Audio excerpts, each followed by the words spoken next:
Hello, my name is Bruce Sawalski. I am author of Canadian Wilderness Survival and chief instructor of the Boreal Wilderness Institute. And today, I would like to talk to you about small survival kit construction. If you like to learn real survival knowledge, then please support me by following me on YouTube and liking this video. So what I want to talk about is how to build a small survival kit and what we need in a small survival kit compared to what we don't need in a small survival kit. So first things first, number one, every small survival kit you ever build will be a compromise. There is no such thing as the perfect small survival kit, but you can build a small survival kit that works well for a particular scenario or environment. So the first things first, a survival kit requires critical items. So a critical item may be the means to light fire, or a survival knife, or a whistle. I will link to the top 3 critical items, and I have got an article at boreal.net about the top 15 critical items for where? For Canada, for cold weather, right? It's cold weather survival that I teach. That's what I deal with. So let's think about that for a second. It means that a survival kit has a purpose. You build it very, very specifically with a scenario in mind. So here is an example. This is a fire lighting kit. It's an aircraft safe fire lighting kit. It's designed to be able to be carried on small aircraft. And I've got a whole couple of YouTube videos on 2 different ones that you can watch. This is another fire lighting kit, very similar, but not aircraft safe, but in my books, an awful lot better. And I do carry this. That's why it looks a little bit more crumpled, because I actually carry it around. This is one of the most popular survival kits I've ever built in terms of interest on the environment, in terms of my students, in terms of YouTube, in terms of back interest from the book, and that is a survival kit in a can. And I built it specifically for one scenario, so I could mount it on a quad and always have the survival kit. And I wanted 3 incredibly important critical items in it. I wanted, number 1, a survival knife. There is a Moro knife inside this survival kit. Number 2, I wanted this container. 1 liter stainless steel single-walled container that I could boil water with. And the fire lighting and the crane gear to hook this up and make it work, light my fire, and make that go. Anything else I put in there is a bonus. What does that mean? I'm stranded. I can light a fire. I can collect wooden gear. I can do anything I need because I got a survival knife. And because I can boil water, I can stay hydrated winter or summer. Right? There's the bonus. That's why I built this kit. It's built for a very specific scenario.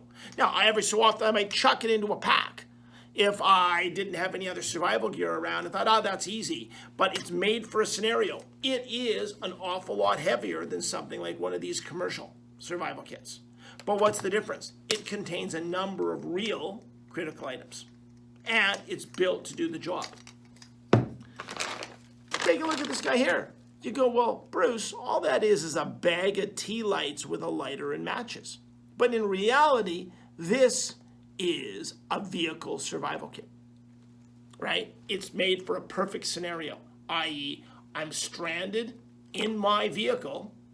And what that gives me is a couple nights of tea lights that I can light one at a time with the stuff to light them, so I can actually stay warm, get a little bit of heat, get a little bit of light, and just feel good inside that vehicle. Now, of course, it wouldn't be the only thing I carry in my vehicle for survival gear, but it's essentially a one-off survival kit with one task in mind. Absolutely useless to carry anywhere else. Thought of only as, if I'm stranded, what do I need? I'm going to need some light, and therefore I built the kit. So you build the small survival kits specifically because they're essentially a kit with a scenario in mind. So here's another example. This is my survival kit on a string, and it's got a Mora knife, it's got a lighter, it's got matches in a container. It's got a good high quality striker and a little bit of backup tinder. And I wear it right around my neck. And so it's the 24-hour a day, 7-day a week survival kit that I use all the time. And I carry it all the time, and it looks like it because it's worn out. I used the wire up recently and I haven't replaced it yet. So functionally, that is a survival kit. And so small survival kits are, number one, a compromise. Number two in a small survival kit is you can only put so much in. 3 has to contain critical items. And 4 has to have a purpose in mind. The problem with a survival kit like this is it really has one critical item. And that one critical item is the whistle, which should be around your neck.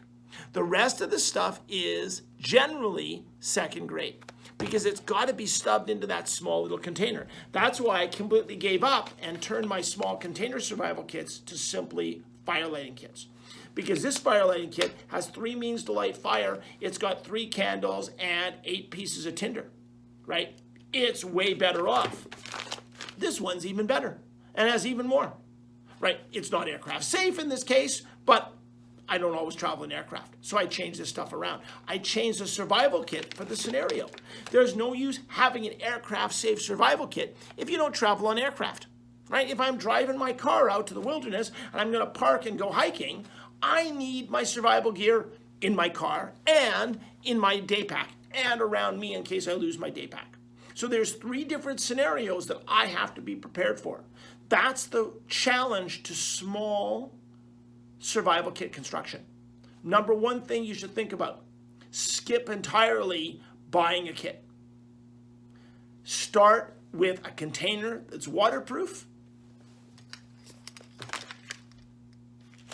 Start with an idea of why you need the survival kit and what scenario you think you're going to protect yourself from. And then build the kit from there. So sometimes the kit may end up around your neck. Sometimes it may show up in a bottle. That's just change. That's just how we modify and work with that. And it's not a problem. It's something that you can get over and something you can think through if you use the old noggin.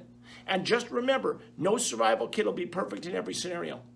And by the time you get the perfect survival kit, you'll look like some of these guys, these bug out kit guys, that the guy can't even hold up, can't even put his rucksack on and go 20 kilometers. So where are you bugging out?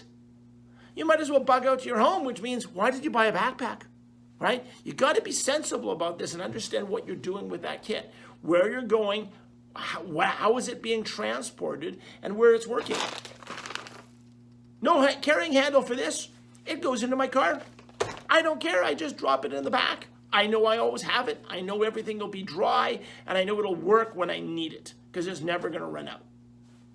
That's how it goes. So, carry the right gear, make sure you take the critical items you need, and build survival kits around critical items for a purpose that you have, and you'll do much, much better if you're stranded in the wilderness. So if you like this useful life-saving survival knowledge you learned on this channel, please support me by following me on YouTube. Listening and liking other videos, I have a lot on this subject of survival kits that you can go right to YouTube and listen to a whole channel on that kind of stuff. And follow me on the Boreal Wilderness Institute on Facebook.